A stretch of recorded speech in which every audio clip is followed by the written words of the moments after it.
Welcome to the LL Spring Sports Roundtable from the Big Broadcast Center, 101 North Queen Street in Lancaster. We're going to be talking about all the spring sports in the Lancaster League, and the show is brought to you as always by Penn Medicine, Lancaster General Health Sports Medicine. I'm Mike Gross. I'll be hosting this deal, and you may have noticed we have an extra panelist here.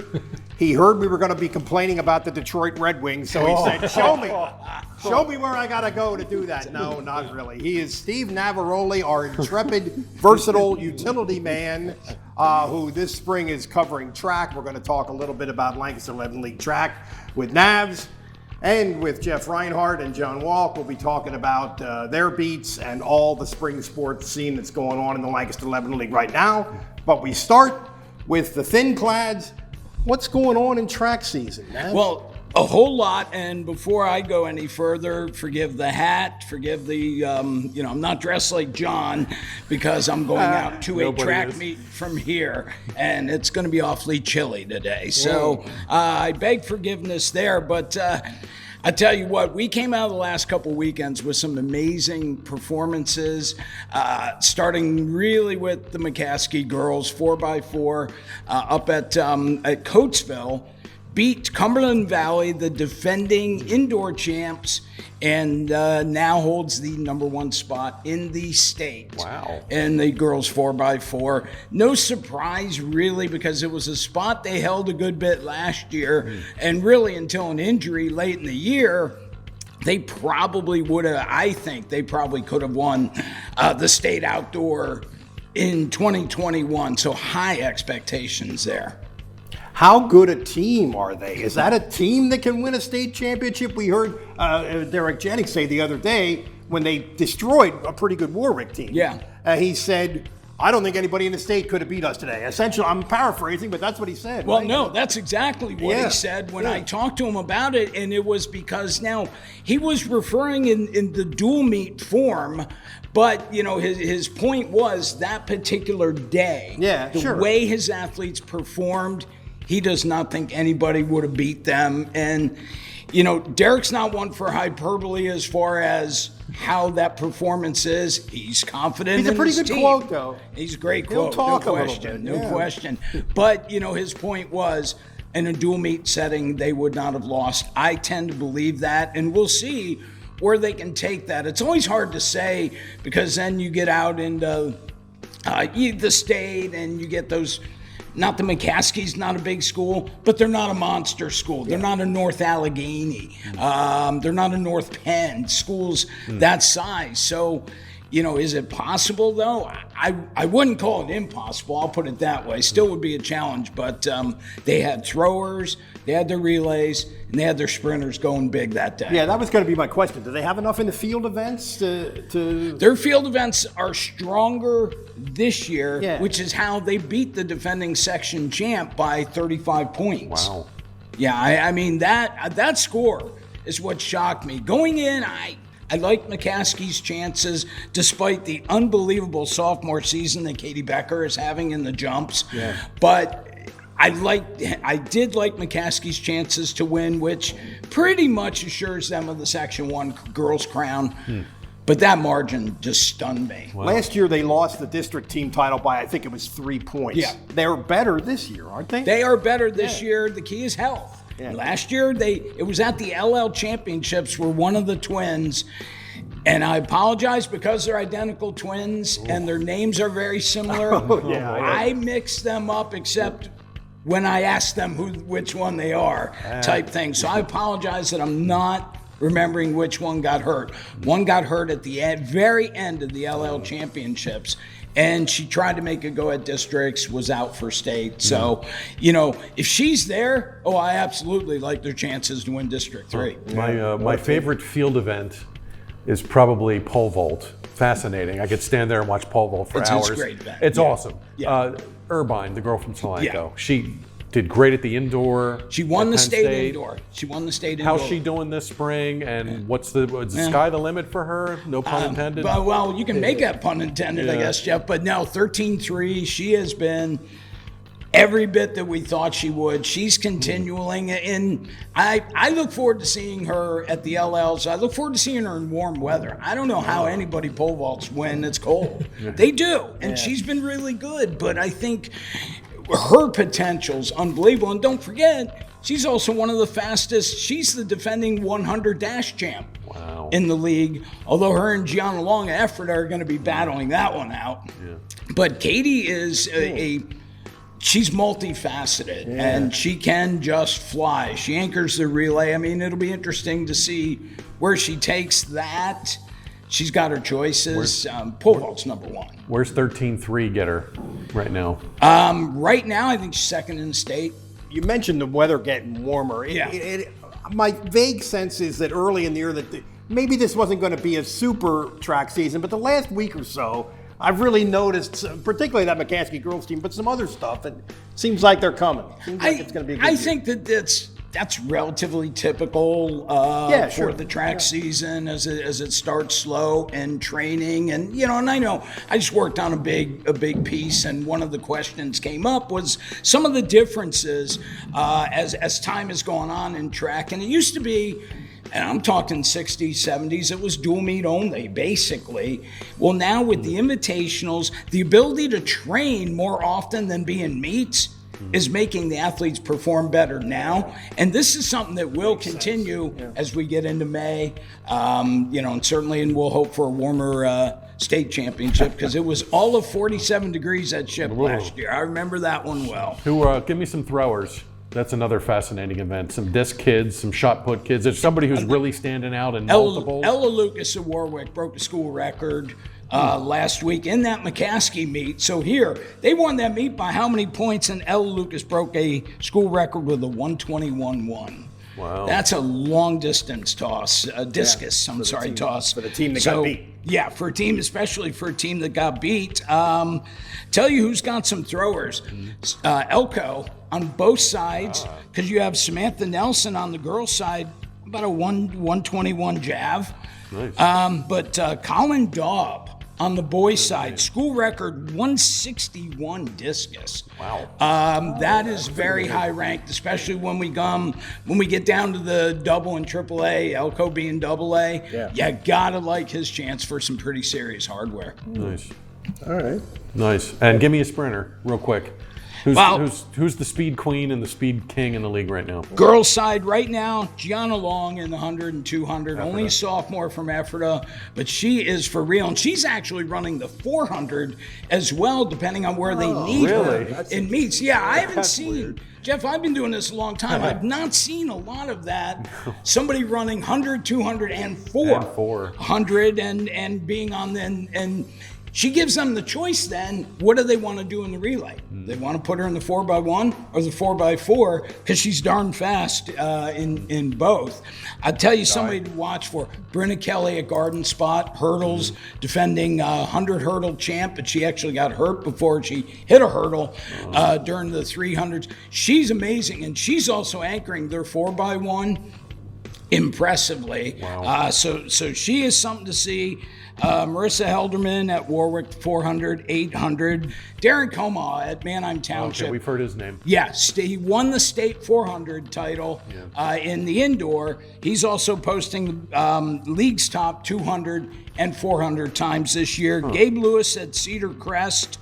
A name you guys are familiar with from the basketball, Luka Vranic, LS, 800 has posted the top time this year. And that's coming off a rather long basketball season for the district champ. So I think that, I got a chance to talk to him a little bit up at Ephrata last week, and he just was in mid-season form. And Luka's a funny kid. He's sitting in a lounge chair like, and just... real laid back. Seems a little eccentric, It in a good way. In a good way, especially for a runner. Yeah. Let's not kid ourselves. Nice. Hurdle-wise, Travis Wilk, Manheim Township, leads the way in both of the boys' hurdles, and he's legit. That leads me to the boys' meet coming up. McCaskey at Township, May 9th. And that's likely the Section 1 boys title there. And Township is stacked. They're really good in the relays. But when you got Troy Johnson jumping He's going to score points for you. And McCaskey, that one came down to the wire last year. Actually came down to the jumping.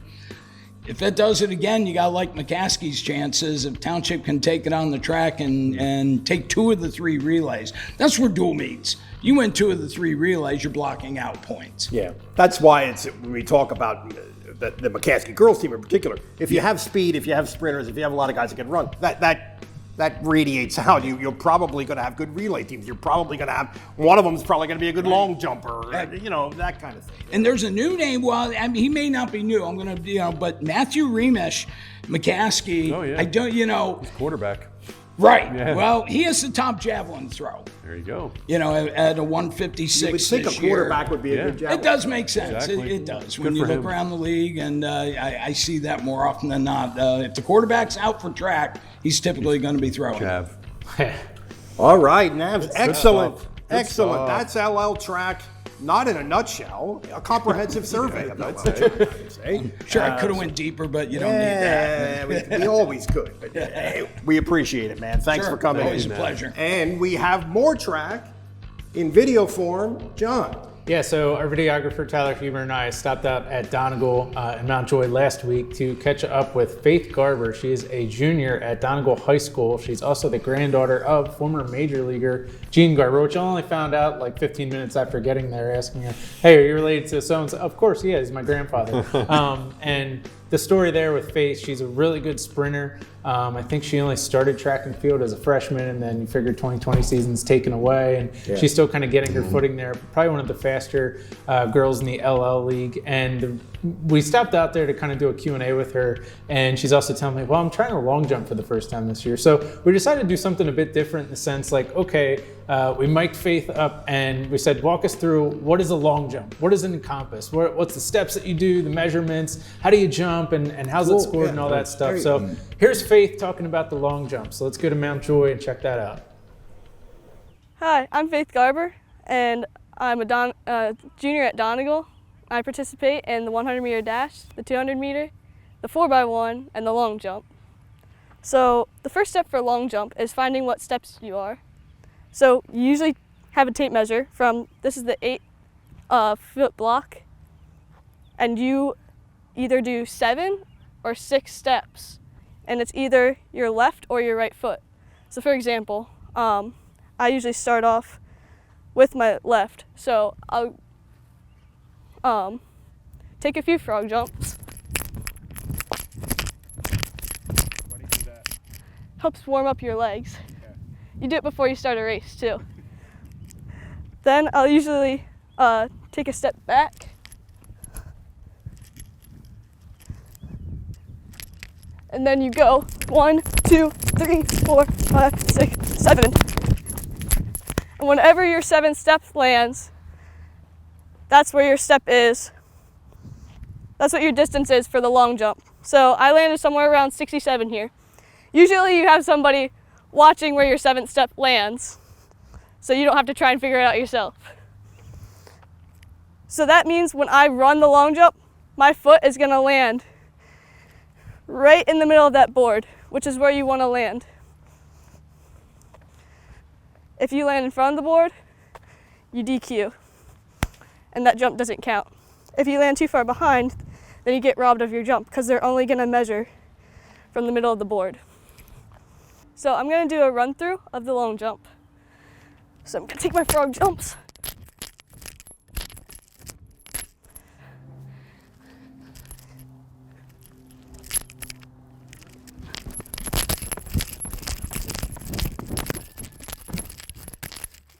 At a meet, you actually get 3 jumps.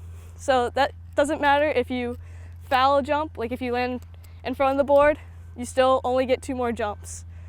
And if you make it to finals, then you get 3 more jumps. So usually for finals, they take the top 4, and whoever gets the highest in that wins. If you tie with somebody, then they take your 2nd best jump, and that one wins. Since I sprint, it's hard for me. You have to have a maximum controlled speed, which means you can't just go all out like you do in a race. You have to go as fast as you can while still making sure your foot's getting on the board, not in front of it or behind it. My longest distance is 15 feet 5 inches.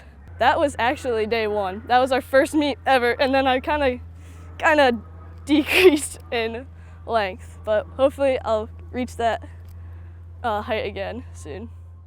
Thanks to Steve Navaroli for the track update, and to John for hitting the road to check out a little long jump action.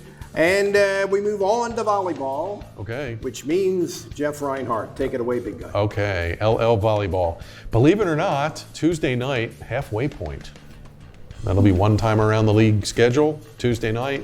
Second half starts Thursday night. Here's where they stand. 2 undefeated teams here in section play. Leading the way, Hempfield boys looking to defend their Section 1 title. They're 5-0. They got through the first half unscathed going into Tuesday night. And Garden Spot, 5-0 in Section 2. They're the defending champs. They've been taken to 5 sets 3 times. I think I mentioned that last week. So they've had to really grit their teeth, play a little overtime, and they survived all of those so far. So Garden Spot's been a good story, and they have a big match here Tuesday night. I'll get to that. Elsewhere, Section 1, Warwick 4-1. Their lone loss is Hempfield. CV Bucks still hanging around. They're 3-2. Cedar Crest, which was 3-1 and in it, and then they had to play like Hempfield and Warwick back to back, I think. They're down to 3-3. Penn Manor still hanging around at 2-3. Big week for Penn Manor. I'll get to that in a second. Section 2, really interesting. E-Town and Lancaster Mennonite are both 4-1, right on Garden Spot's heels. And thank you, Mr. Schedule Maker. Tuesday night, Lancaster Mennonite at E-Town. Big match Tuesday night. Winner there gets no worse than sole possession of second place. And also Tuesday night, drum roll please, Mannheim Central at Garden Spot. So all the leaders in Section 2 are playing here on Tuesday night as we record. I'll actually be at Garden Spot, Mannheim Central. Big match there. Barons have a couple of losses. They're at 3-2. I think I mentioned this last week. They had a 40-match winning streak, and then they lost 2 in a row. Wow. Came back and won last Thursday, so they got a win. Now they get Garden Spot. Spartans went 4-0 against the Barons last year. Wow. Beat them twice in Section 2, beat them in districts, beat them in states. So this has become a juicy little rivalry. It will resume Tuesday night in New Holland. Big match there. We'll see if Garden Spot can get through the first half, first time around 6-0. Another big match here Tuesday night, Penn Manor at Warwick. I really like that one. We'll see if the Warriors can stay on Hempfield's heels. Penn Manor gets Conestoga Valley on Thursday. That's another interesting match to get the second half started. Also Thursday, Garden Spot at Lancaster Mennonite. And that was the season opener back in March over at Garden Spot. Garden Spot won that one 3-2. So that rematch is on Thursday. That's where we stand with the sections. Got to talk district races, I guess. They're halfway through the league schedule. Right now, 6 teams would be in, 3 in AAA. Hempfield, the defending champ, Warwick, and Elizabethtown, which has played a really good schedule. They've had some tricky non-leagues. So right now the Bears would be in. 14 go in 3A. In 2A, 10 go. Right now, Garden Spot, Mannheim Central, and Lancaster Mennonite. All the Section 2 leaders would be in safely. So it looks like 6 teams as of now will go. State rankings, 1 team in 2A, Garden Spot state ranked, they're number 9, and in AAA, Hempfield 6 and Warwick is 7. Okay, I do kind of like a player of the week in the notebook every week, and this week I went Derek Warfel from Penn Manor. This kid's playing great, fun to watch. He's one of those jumping jack outside hitter kids who could just spin and get up and kill and spikes galore. He's really fun to watch. Penn Manor had a big week last week, 2-0. They needed that because they were 0-3.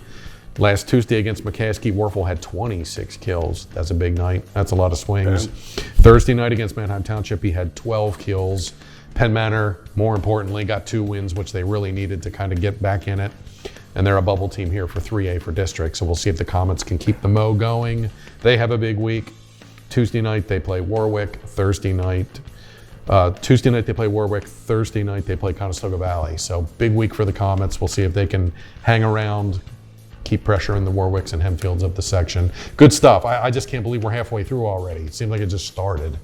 But Tuesday night, halfway through. Thursday night, second half starts. May 11th is the finish line for boys volleyball. And remember, just the top 2 teams in each section make the league bracket, not the top 4, which could cost some of these teams any kind of postseason glory. So this should be fun, especially Section 2 with kind of 3 teams right here in the mix for 2 spots. So good stuff for volleyball. Tuesday night, I'll see Central Garden Spot. Thursday night, I'm going to go see Buckskins Comets over in John's Stomping Grounds at Penn Manor.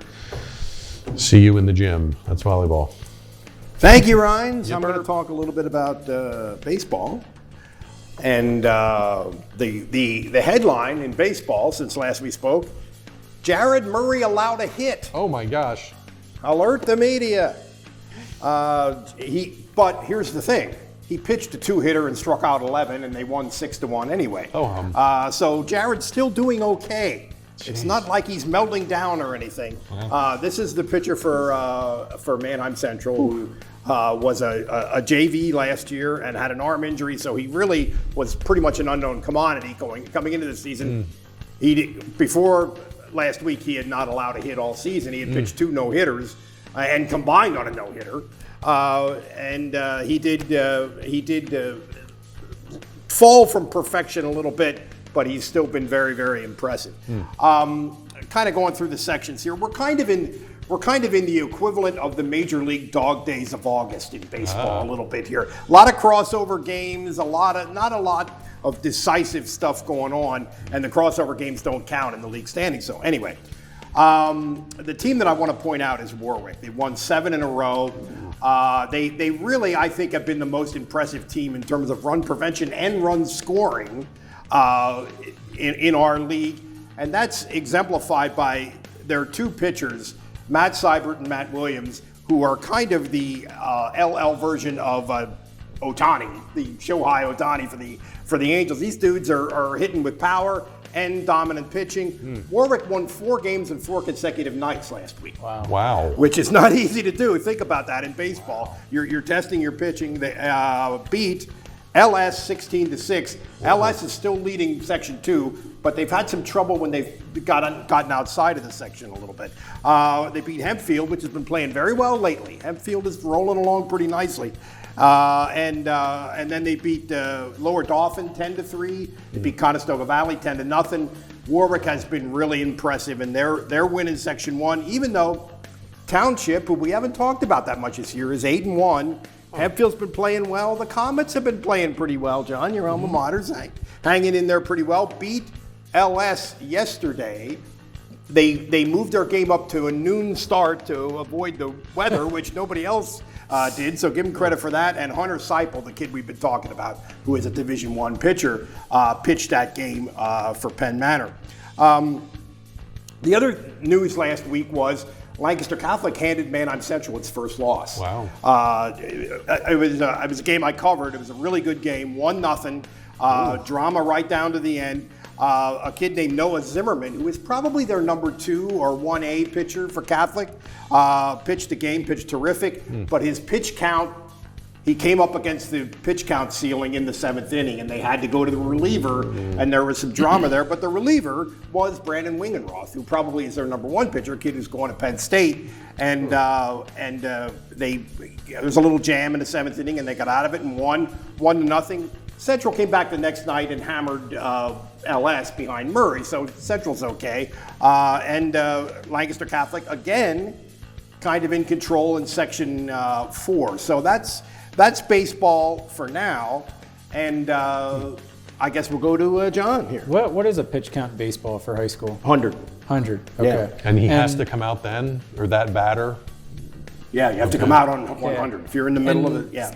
I'm curious too, because this happens in the major league. Okay, first half of the year, pitcher's really hot. Well, team sees him second, third time around and maybe kind of figures some things out. Does that happen high school level? Well, less so because it's a 7-inning game. Okay. And less so because of the pitch count. Yeah. I'm just wondering the back half of this regular season. But it does happen, and these coaches are very conscious of pitch count. Okay. That's really, even if they're not up against the limit, even if they're not forced by rule to keep, they're very conscious of that in terms of keeping their arms fresh and, you know, for all the that. postseason and Yeah. all that stuff. Interesting. All right, lacrosse. So Jeff talked about halfway point. Lacrosse is already at the halfway point entering this week. And girls lacrosse, we still have 3 teams who are undefeated in Manheim Township, Hempfield, and Lampeter Strasburg. Check out the lacrosse page in Lancaster Online. From Tuesday night, I will have covered Lampeter Strasburg at Hempfield and girls lacrosse, kind of decide, I don't know, a little bit of some moves there at the top of the league anyway in girls lacrosse and kind of figure out how good each team is.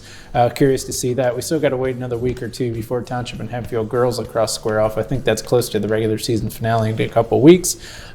Speaking of which, another big game coming up in girls lacrosse Saturday, non-league, Garnet Valley. Saturday morning, going to Manheim Township. Garnet Valley is a 4-time state champion. And these 2 squads have kind of developed a bit of recent history in that Garnet Valley lost to Manheim Township in the state semifinals in 2019. Township last year went to Garnet Valley, lost by double digits before Township kind of righted the ship there. So curious to see that matchup and to see kind of an early season test anyway in the regular season for Township and see kind of where they stack up as far as the top teams in the state go. On the boys side, we should mention last week Manheim Township went to Landisville, beat Hempfield, and they're pretty much in front most of the game there. And I think the final score is 18-15, something like that. Probably, I still haven't had time to go back and look, but in the history of Township and Hempfield, combined 32 goals. I don't know, that might be the record as far as most high-scoring game in that long-standing rivalry going back 20 years. So anyway, Township takes over first place in LL Section 1. Now game up on Hempfield. We have to wait until the regular season finale before those 2 teams square off again. That same night, last Wednesday, Lampeter Strasburg hosted Conestoga Valley and took it to the Buckskins, won that by double digits. I think it was like 18-5, something like that. So LS now 2 games up in Section 2. They could win the section, clinch it at least as early as Thursday, should they beat Garden Spot Tuesday and beat Cocalico on Thursday. So LS still unbeaten, 9-0 overall. And curious to see as the Pioneers move forward here, they're going to have some tough non-league games coming up the last 2 weeks of the regular season to really see kind of where they stack up in Class 2A there. Should be interesting. And also want to give a shout out to the Elizabethtown girls last week, beat Cedar Crest. A game where both teams went in looking for their first win of the year. The Bears won it 7-6, snapped a 28-game losing streak. Meanwhile, Garden Spot beat Lancaster Country Day, Lancaster Catholic, I believe, in the history of Garden Spot girls lacrosse. That's probably their first win ever over Lancaster Country Day. And kudos to Gwen Varley, got the go-ahead score with 5 seconds left. Final score 12-11 there. Some shout-outs to some players. Girls lacrosse last week. Calico Samantha Keck, Lancaster Country Day, Alyssa Kornkevich both had 8 points in games last week. Penn Miners, Isaac Nafziger, 3 goals and 5 assists last week is your high point total there. So that does it for lacrosse. Now for some softball. Softball, yeah, thank you. Thank you for that flowery intro, John. Yeah, softball, as I said earlier, baseball and softball, they're kind of in a holding pattern right now, a lot of crossover games. The section races have not really changed much since I talked about them last week. Penn Manor still rolling. They're 2 games clear. They're undefeated, and everybody else has at least 2 losses in Section 1. Solanco undefeated in Section 2, and everybody else has at least 1 loss.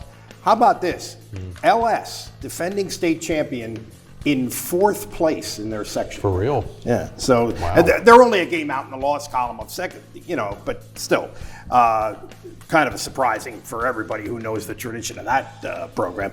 Section 3, Northern Lebanon still undefeated in the section. But in that section in particular, there's some teams that have hardly played any league games yet, and it's all over the place. But anyway, the Vikings have been very impressive. Run differential and everything. They've been good. Section 4 is Anvil Clayona. 4-1, 5-2 overall. Catholic is only has 1 loss, so they're still right in it. There, Anvil Clayona has shown the ability to score a lot of runs. I mean, they hit and they look like the favorite there. So that's kind of in a holding pattern in softball. The decisive stuff hasn't really happened. Then a couple things I want to mention though. A sophomore pitcher for Ephrata named Ellie Meyer pitched consecutive games pitched and won consecutive games Monday, Tuesday, and Wednesday of last week. Through 19 innings, 25 strikeouts. One of those was a no-hitter. Nice. 3-0 victory over Conestoga Valley, and actually was 2 errors away from a perfect game. Wow. She didn't even walk anybody. Wow. And then on Wednesday, this was after pitching Monday and Tuesday. Wednesday, she threw a 1-hitter against McCaskey in a game that was shortened to by the 10-run rule. It only went 5 innings. One other thing, this is a little bit of a sobering note, but we have to mention it, I think. Terry Schreiner, the coach at Hempfield, has stepped down in the middle of the season.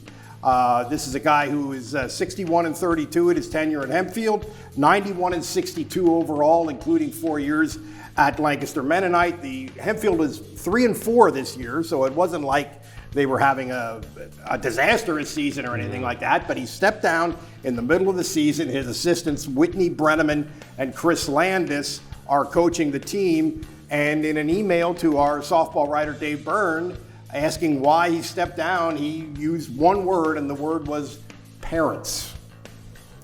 So there you have it.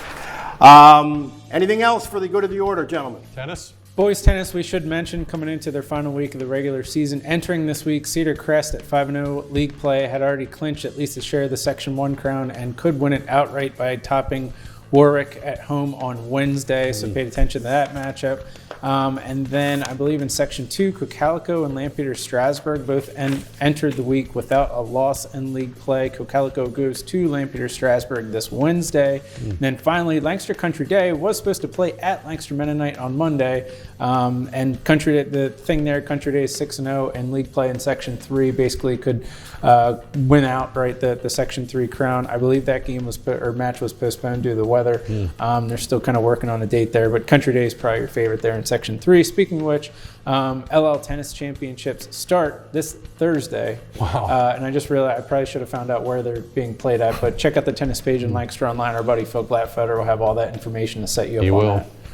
He will. Wow, there you have it. Some sports we're talking about clinching the regular season already, and others it seems like we're not even to the real stuff yet. So anyway, a lot of spring sports, a lot of stuff to talk about, and we'll be back again next week with more of this stuff. This has been the LL Spring Sports Roundtable.